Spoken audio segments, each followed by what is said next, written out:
نحمده ونستعينه ونستغفره ونعوذ بالله من شرور أنفسنا ومن سيئات أعمالنا. من يهده الله فلا مضل له ومن يضلله فلا هادي له، وأشهد أن لا إله إلا الله وحده لا شريك له،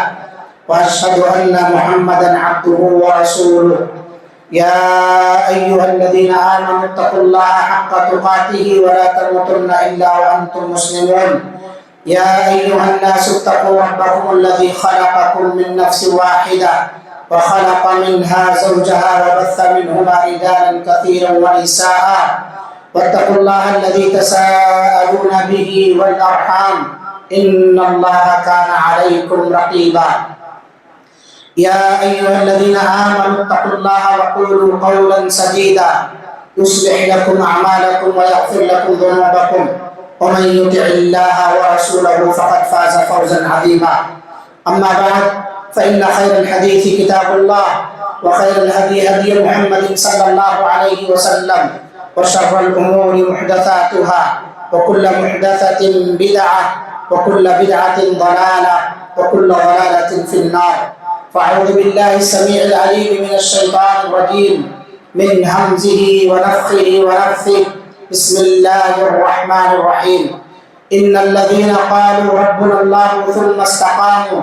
تتنزل عليهم الملائكة ألا تخافوا ولا تحزنوا وأبشروا بالجنة التي كنتم توعدون. حاضرین جمعہ، بزرگوں، نوجوانوں، عزیز بچوں، پردہ نشین اسلامی ماں اور بہنوں، اللہ رب العالمین نے ہمیں نیکیوں کا جو موسم بہار تھا اس سے مالا مال فرمایا. اس پر ہم اللہ کا جتنا بھی شکر بجا لائیں وہ کم ہے. بس ہم اللہ سے یہ دعا کریں کہ اللہ تعالیٰ ہماری ماہ مبارک میں کی گئی عبادتوں کو قبول فرمائے. حاضرین گرامی، اب سوال یہ پیدا ہوتا ہے کہ اللہ رب العالمین نے ہم سب کو یہ خیر کا موسم، طاعات کا موسم، نیکیوں کا مہینہ عطا تو فرمایا ہے، لیکن اس کے بعد ہمیں کرنا کیا ہے؟ جو نیکیاں رمضان میں ہوئی وہ ہو گئی اللہ کے فضل و توفیق سے، لیکن ماہ رمضان کے بعد ہمیں کرنا کیا ہے؟ ماہ رمضان کے بعد کیا ایسے ہی ان نیکیوں کو ضائع اور برباد کر دیا جائے، یا جو اچھی عادات ہمارے اندر جاگزی ہو گئی تھی، پیوست ہو گئی تھی، ایک مہینے تک ہم نے الحمدللہ اللہ کی خوب عبادت کی، اللہ کے بندوں کی خوب مدد کی ہے، اللہ رب العالمین کے لیے ہم نے شب بیداریاں کی ہیں، جہنم سے بچنے کے لیے ہر طرح سے ہم نے جتن کیے ہیں، لیکن اس کے گزر جانے کے بعد ہمیں کیا کرنا چاہیے؟ تو اللہ رب العالمین کا ارشاد ہے ان الذین قالوا ربنا اللہ ثم استقاموا. یقیناً وہ لوگ جنہوں نے یہ کہا کہ ہمارا رب اللہ ہے، پھر وہ اس پر ڈٹ گئے، استقامت اختیار کیا. ثم استقاموا تتنزل علیہم الملائکہ، تو ایسے لوگوں پر فرشتے نازل ہوتے ہیں. وہ فرشتے انہیں بشارت دیتے ہیں اللہ تخافوا ولا تحزنوا، کہ ڈرو مت، نہ غم کرو، وابشروا بالجنۃ التی کنتم توعدون، اور انہیں ایسی جنت کی بشارت دیتے ہیں، کہتے ہیں کہ ایسی جنت کی بشارت ہو جس کا تم سے وعدہ کیا گیا ہے. میرے بھائیوں، میری ماں اور بہنوں، رمضان کے بعد ہمیں جو اعمال انجام دینے ہیں، سب سے پہلی چیز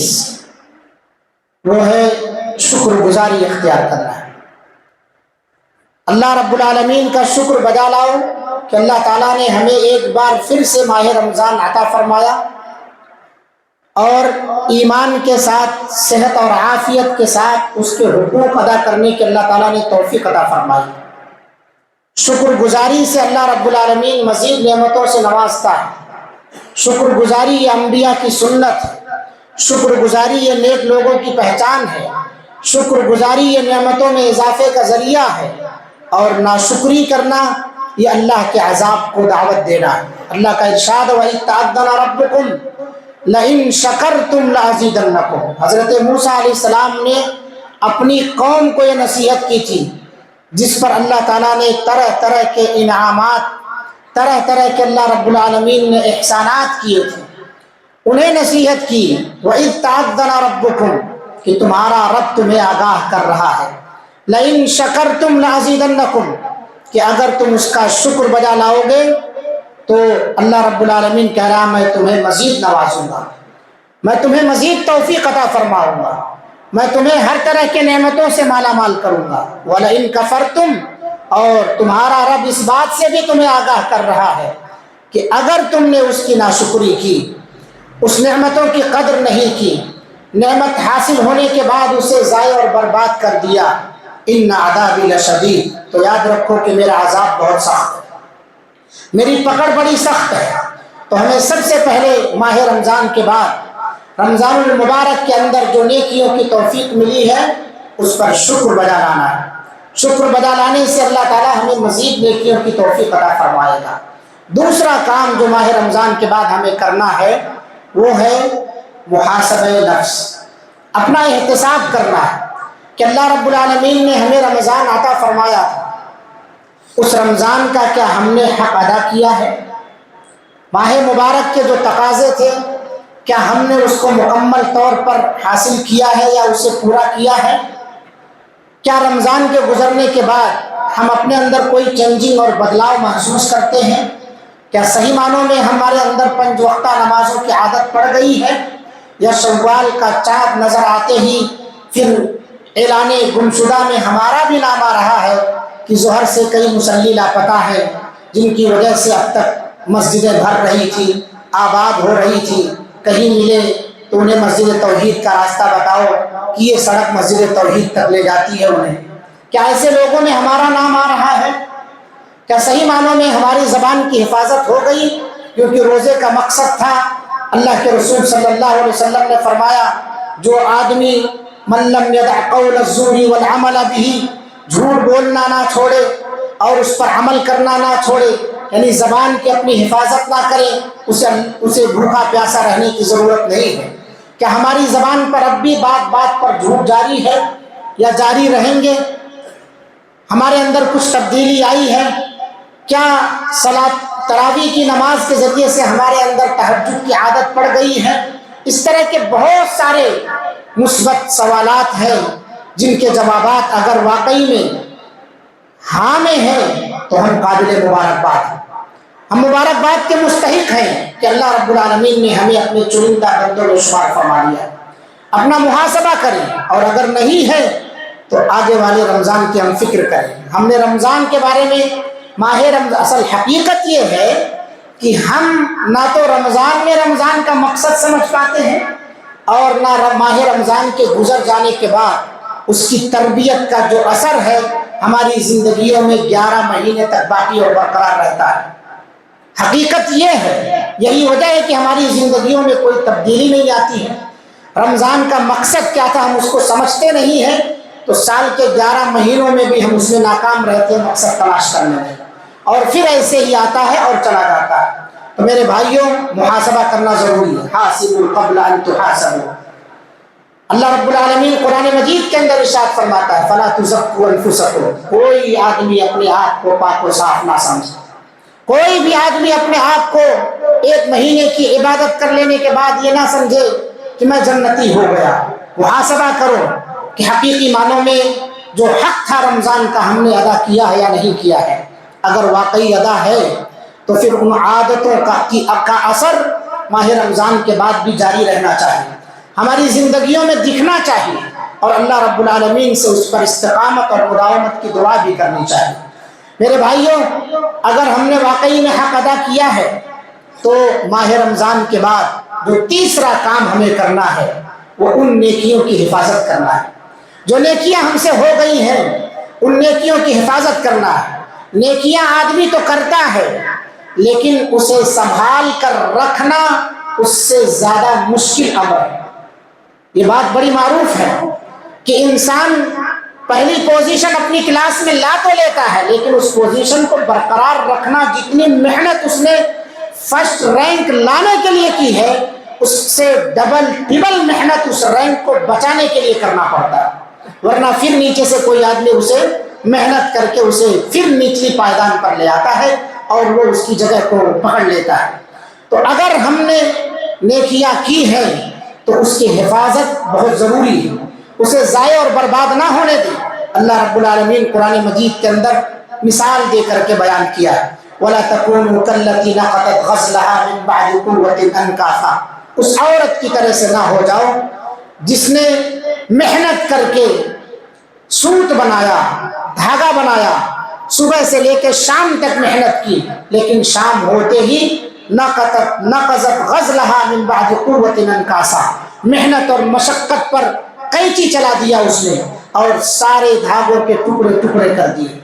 اس کی ضرورت نہیں ہے۔ اسی طرح سے ہم تمام کو چاہیے کہ نیکیوں کی حفاظت میں جس چیز کا ہمیں خیال رکھنا ہے وہ خیال یہ ہے کہ اللہ رب العالمین نے ہمیں نیکیوں کی توفیق تو دی تھی، لیکن ہم نے اپنے کسی نوکر پر ظلم اور زیادتی کر کے، یا کسی پڑوسی کی ٹوہ میں لگ کر کے، کسی رشتہ دار کی غیبت کر کے، کسی ناحق پر ظلم کر کے، یا کسی ناحق کو قتل کر کے، یا کسی کو گالی گلوچ دے کر کے، یا کسی کی غیبت اور چغلی کر کے، یہ پہاڑ بھر نیکیاں جو ہم نے اپنے پاس اکٹھا کی تھی، ان چھوٹی چھوٹی چیزوں کے ذریعے، بڑے بڑے گناہوں کے ذریعے ضائع اور برباد کر دیں۔ اس لیے رمضان کے گزرنے کے بعد سب سے اہم عمل یہ ہے کہ ہم اپنے نیکیوں کی حفاظت کی فکر کریں۔ نیکیوں کی حفاظت، صغیرہ گناہ، کبیرہ گناہ، ہر ایک سے بچتے ہوئے ہم نیکیوں کی حفاظت کریں، ہمارے اندر تکبر نہ آنے پائے، نفاق کی گرد، تکبر کی گرد، یا اسی طرح سے کبیرہ گناہوں کی گرد میں ہمارے وہ نیکیاں جو ہے ضائع اور برباد نہ ہونے پائے۔ آپ کو معلوم ہونا چاہیے، ایسے ہی لوگوں کے بارے میں اللہ کے رسول صلی اللہ علیہ وسلم نے صحابہ کرام سے پوچھا تھا، اتدرون ما المفلس، تمہیں معلوم ہے کہ میری امت کا مفلس کون ہے؟ صحابہ نے کہا، اللہ کے رسول صلی اللہ علیہ وسلم، ہم تو مفلس کا معنی یہی سمجھتے ہیں، من لا درہم لہ ولا متاع، جس کے پاس نہ تو روپے پیسے ہوں، درہم اور دینار ہو، نہ کوئی دنیا کا ساز و سامان، جائیداد اور پراپرٹی ہو، ہم اسے غریب، مسکین، مفلس، فلاس سمجھتے ہیں۔ نبی کریم صلی اللہ علیہ وسلم نے فرمایا، نہیں، ان المفلس من امتی یاتی یوم القیامہ، میری امت کا مفلس وہ ہے جو قیامت کے دن آئے گا بصلاۃ وصیام وزکوۃ، نمازوں کا ڈھیر ہوگا، زکوٰۃ کا ڈھیر ہوگا، روزے دار ہوگا، ہر چیز کی نیکیاں اس کی بہت زیادہ ہوں گی، لیکن یاتی قد شتم ھذا، وہی آدمی کسی کو گالی دیا ہوگا، وقذف ھذا، کسی پر الزام لگایا ہوگا، وَأَكَلَ مَالَ هَذَا، باطل طریقے سے کسی کا مال کھایا ہوگا، وَسَفَكَ دَمَ هَذَا، کسی کا خون بہایا ہوگا، وَضَرَبَ هَذَا، کسی کو ناحق چماٹے مارا ہوگا۔ اللہ کے رسول صلی اللہ علیہ وسلم فرماتے ہیں، فَيُعْطَى هَذَا مِنْ حَسَنَاتِهِ، یہ نیکیوں کا جو پہاڑ اس نے کھڑا کیا تھا، اس کے تمام کی تمام نیکیاں ان لوگوں کے اندر تقسیم کر دی جائیں گی جس پر اس نے ظلم کیا تھا، جن لوگوں نے اس کی شکایت کی ہے۔ 5 لوگوں کو اللہ کے رسول صلی اللہ علیہ وسلم نے گنایا ہے، 5 طرح کے لوگ آئیں گے، جس کو گالی دیا ہوگا، جس پر الزام لگایا ہوگا، یا اسی طرح سے جس کا ناحق مال کھایا ہوگا، ہڑپ کیا ہوگا، یا کسی کا ناحق خون بہایا ہوگا، کسی کو اپنے غصے کی تاب نہ لا کر کے چماٹا رسید کر دیا ہوگا۔ آپ صلی اللہ علیہ وسلم نے فرمایا، فَيُعْطَى هَذَا مِنْ حَسَنَاتِهِ، ہر ایک کے اندر اس کی نیکیاں تقسیم کر دی جائیں گی، وَهَذَا مِنْ حَسَنَاتِهِ فَإِنْ فَنِيَتْ حَسَنَاتُهُ، اس کی نیکیاں جب ختم ہو جائیں گی، أُخِذَ قبل ان يقدم علیہ، فیصلہ ہونے سے پہلے، ان لوگوں کے انصاف ملنے سے پہلے، اخذ من خطایاہم، ان سب کے گناہوں کو اس کے اوپر لاد دیا جائے گا، فطرحت، اس کے اوپر پھینک دیا جائے گا، فطرحت علیہ ثم طرح فی النار، پھر اس شخص کو جہنم رسید کر دیا جائے گا۔ اب آپ سوچو، نمازی ہوگا 5 وقتہ، روزے دار ہوگا ماہ رمضان کا، زکوٰۃ بھی ادا کرنے والا ہوگا، لیکن حقوق العباد میں کوتاہی کی ہوگی، اس نے اللہ کا حق مکمل ادا کیا ہے، حقوق العباد میں کوتاہی کی ہے، معاملات اس کے درست نہیں ہے، لوگوں کو اپنے ہاتھ سے اپنے زبان سے تکلیف دیتا ہوگا، کسی کا مال ناحق کھایا ہوگا، کسی کا پیپر لے کر کے ناحق اس پر سائن کرا لیا ہوگا، باپ ہوش و حواس میں نہیں ہے، یا اسی طرح سے کوئی اور جھانسا دے کر کے دوا علاج وغیرہ کا اس پر سائن کرا کر کے بھائیوں کو حق کو مار دیا ہوگا، بہنوں کے حق کو سے محروم کر دیا ہوگا، تو ایسے شخص کے نیکیاں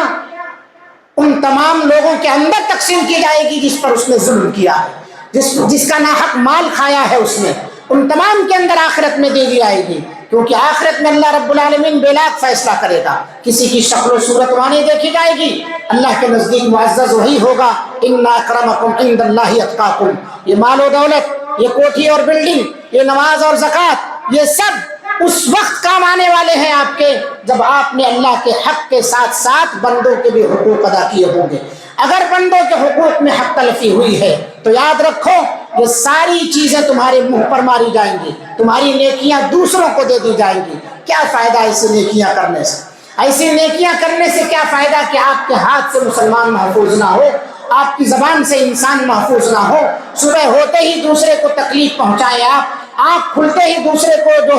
دوسرے کے دل کو ٹھیس پہنچائے آپ، آنکھ کھلتے ہی آپ گالی گلوچ سے نوازے، آنکھ کھلتے ہی حرام چیزوں سے آپ بسم اللہ کریں، یہ نیکیاں کمانے کا فائدہ کیا ہے؟ اس لیے میرے بھائیوں اپنے نیکیوں کی حفاظت کی فکر کرو، اپنی نیکیاں کر کے ایسی تھیلی میں نہ ڈالو جس کے اندر سوراخ ہو، وہ نیکیاں اوپر سے تو آپ جمع کر رہے ہیں، نیچے سے وہ سارے کے سارے گر جا رہے ہیں۔ اپنے اعمال کی حفاظت کی فکر کرو، اپنے اعمال کی حفاظت کی فکر کرو۔ نبی کریم صلی اللہ علیہ وسلم اسی چیز کی طرف ہمیں دعوت دینے کے لیے آئے تھے۔ رمضان کے بعد چوتھا جو کام ہمیں کرنا ہے وہ کام ہے جو اعمال صالحہ کی عادت ہم نے ڈالی ہے اس پر مداومت برتنا ہے، اس پر ہمیشگی برتنا ہے۔ امام بشر الحافی رحمہ اللہ کہتے ہیں کہ وہ لوگ جو یہ سمجھتے ہیں کہ اللہ رب العالمین صرف رمضان کے اندر ہے، رمضان کے بعد نہیں ہے، ایسے شخص بڑے بیوقوف ہیں، ایسے شخص بڑے بد نصیب ہیں۔ اس لیے اپنے رب کو صرف ماہ رمضان میں نہ پہچانو۔ خواتین سے بھی درخواست کی جاتی ہے، خواتین ملت اسلامیہ صرف نماز، روزہ، زکوٰۃ یا اسی طرح سے قرآن کی تلاوت، ذکر و اذکار ماہ رمضان کے لیے نہیں ہے کہ رمضان آئے تو پورے گھر کو تیار کیا جاتا ہے، ہر ایک کے لیے افطاری کا انتظام کیا جاتا ہے۔ ماہ رمضان کے بعد بھی رب زندہ ہے اور زندہ رہے گا ہمیشہ، اس لیے اگر اس رب کے لیے تم نے رمضان میں عبادتیں کی ہے تو رمضان کے بعد بھی اسی رب کے لیے عبادتیں انجام دو، اسی رب کے لیے اپنا تعلق جوڑو، اسی رب پر توکل اور بھروسہ کرو۔ وہی رب رمضان کے بعد بھی ہے، اس کی شان میں، اس کی شوکت میں، اس کی قدرت میں، اس کی بڑائی میں ذرہ برابر بھی کمی آنے والی نہیں ہے۔ تم سب کے سب نافرمان بن جاؤ لیکن اس کی خدائی میں ذرہ برابر بھی تم بٹا نہیں لگا سکتے ہو، وہ اپنے آن بان شان کے ساتھ ہے۔ تم یہ نہ سمجھنا کہ رمضان کے بعد ہم عبادتیں کر کے اللہ کو نعوذ باللہ نقصان پہنچا رہے ہیں، تم اپنے پیروں میں کلہاڑی مار رہے ہو۔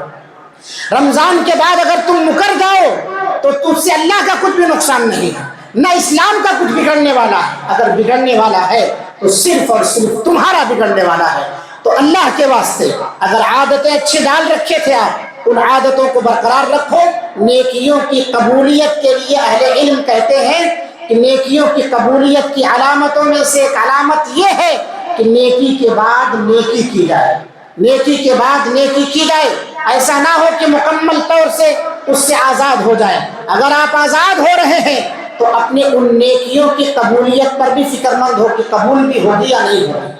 کیونکہ اس کے بعد کی علامت تو ہے نہیں ہمارے پاس، کوئی سمٹمز ہمارے پاس نہیں پائے جا رہے ہیں۔ پھر وہ نیکیاں ہماری، وہ نمازیں، وہ زکوٰۃ، وہ صدقہ، وہ خیرات، وہ انفاق فی سبیل اللہ میں بڑھ چڑھ کر کے حصہ لینا، وہ اعتکاف کے لیے دنیا والوں سے کٹ جانا، اور پھر رمضان کے بعد بالکل بے عمل ہو کر کے زندگی گزارنا، پچھلی نیکیوں پر بھی ہمارے نشان لگ سکتا ہے سوالیہ کہ وہ قبول بھی ہے یا نہیں ہے۔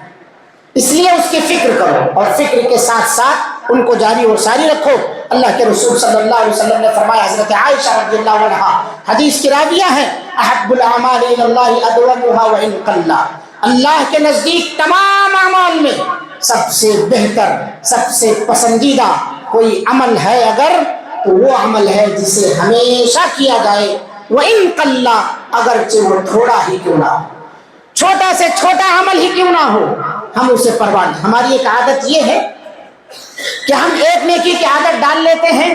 تو دوسری نیکی اس سے اچھی لگتی ہے تو یہ والی نیکی ہم چھوڑ دیتے ہیں, اگلی نیکی کو پکڑ لیتے ہیں. پھر اس سے اچھی دکھتی ہے تو اس نیکی کو پکڑ لیتے ہیں, یہ والی ہم چھوڑ دیتے ہیں. یہ نیکیوں پر اسے مداومت کرنا نہیں کہا جاتا, نیکیوں پر اسے ہمیشگی برتنا نہیں کہا جاتا, یہ تو نیکیوں کو پروان چڑھانا کہا جاتا ہے. آپ ترقی کر گئے, اس کو چھوڑ دیا اگلی منزل پکڑ لی, اس کو چھوڑ دیا اگلے پائیدان پر پہنچ گئے. یہ اس کی مثال ایسے ہی ہے جیسے ایک آدمی ایک باغ لگانا چاہ رہا ہے, باغ کے اندر اس نے ایک درخت لگایا, باغیچہ بنانا چاہ رہا ہے وہ, ایک درخت لگایا, پھر دوسرا درخت لگایا, تیسرا درخت لگایا. پہلے درخت کو اگر وہ پانی نہ دے, دوسرا جو درخت نیا لگایا صرف اس کی سینچائی کرے, تیسرا درخت لگایا ان دونوں کو چھوڑ دیا. اب آپ عقل مند لوگ ہیں, بتائیں کیا یہ دونوں درخت اس کی حفاظت نہ کرنے, اس میں پانی نہ ڈالنے, اس کی ضرورت جو ہے کھاد وغیرہ کی نہ ڈالنے سے یہ دونوں درخت بچ سکتے ہیں؟ دونوں درخت بچ سکتے ہیں صرف تیسرے کی حفاظت کی جا رہی ہے؟ بالکل نہیں بچ سکتے. ایسے ہی ہمارے وہ اعمال جس کو ہم دیکھ کر کے ایک کو پکڑے دوسرا پھر نیا دکھا, ہم کو خطبے میں کوئی نئی اچھی بات لگی ہم کو, ہم نے اس کو پکڑ لیا, پچھلی نیکی کو ہم نے چھوڑ دیا, تو ہماری وہ نیکی ہمارے پاس تو سیو نہیں ہے, محفوظ نہیں ہے, اس پر مداومت اور ہمیشگی تو نہیں ہے. تو یہ ہمارے اندر جو سوچ آ رہی ہے کہ ایک چیز پکڑ کے اس کو چھوڑ دینا پھر آگے چلے جانا, یہ ایمان والوں کی پہچان نہیں ہے.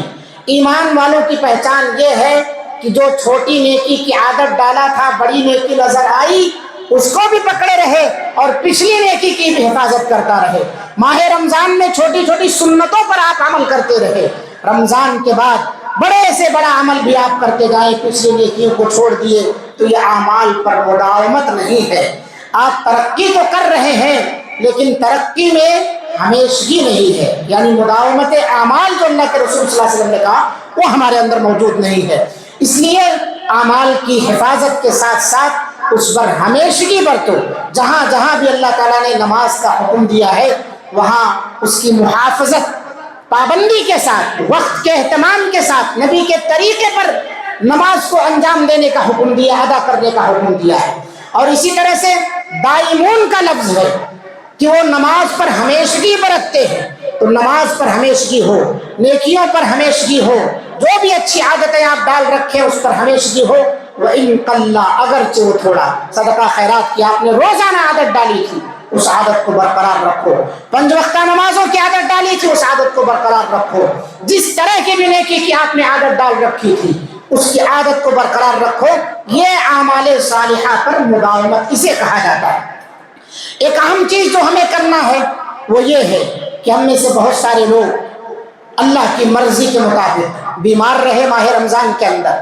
سفر پر رہے رمضان کے اندر. بہت ساری ہماری بہنیں ہیں جنہیں خواتین کے جو امراض انہیں لاحق ہوتے ہیں ان سے وہ گزری ہے, حیض و نفاس کے ایام میں گزری ہے. بہت ساری ہماری بہنیں حاملہ ہیں, مرضیہ دودھ پلانے والی ہیں جن کی وجہ سے ان کے روزے نہیں ہوئے ہیں. رمضان کے گزرنے کے بعد ایسے مسافروں کے لیے, ایسے بیماروں کے لیے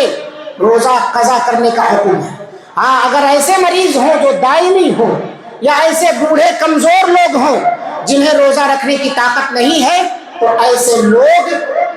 ایک روزے کے بدلے ایک مسکین کا فدیہ دیں, ایک روزے کے بدلے ایک مسکین کا فدیہ دیں. لہذا روزوں کی قضا کی فکر کیجیے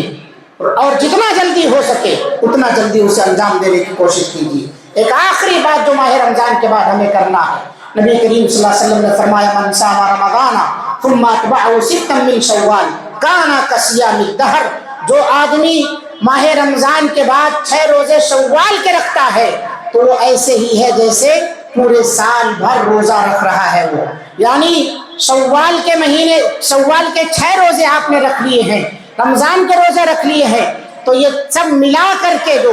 36 ہو رہے ہیں یہ 360 دن روزہ رکھنے کا آپ کو ثواب عطا فرمائیں. الحسنۃ بعشر امثالها,